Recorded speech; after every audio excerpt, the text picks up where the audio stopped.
May adlaw guys. So atong tutorial karon kay AutoCAD, then tudloan ta mo sa akong paggamit sa fillet o ang chamfer. So first kay type ta og PL for polyline, then buhat tag polyline diri na lang. Man escape lang para mo end ang continuous line. Then ang command sa fillet kay F. Then type kag F, man enter. Then click nimo ang sides, ang both sides. So, ang rason na wa siya ni gawas kay ang actual na radius niya 0. So, para mausab ang iyahang radius niya diha, dapat atong butangan sa dito. So, type kag F for fillet, then R for radius, then change na to og 50.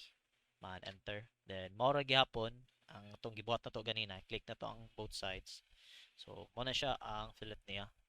So, yang i-curve ang edges para makuha niya ang kuan radius. So, 1 second kay ang kuan in case sad magbuhat mo og box kani siya ana. Then fillet mo gyapon type ka fillet ana. Then ganahan ka tanan side first mo type sa kag M for multiple man enter. Then katong ganina nakakabotang naman tag radius, so automatic din siya. Di na ka mag-type pa. Or if ganahan ka usbon nimo, pwede ra mo type kag hours. So skani di lang nato kanon, sundon lang nato siya. Tara. So automatic na, di na ka mag-type.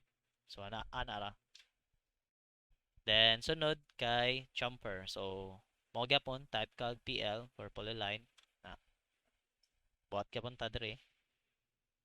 Man enter. Sunod kay chamfer. So, CHM, ana, muna siya ang chamfer. Then, enter. Command. Click ka po na to dire.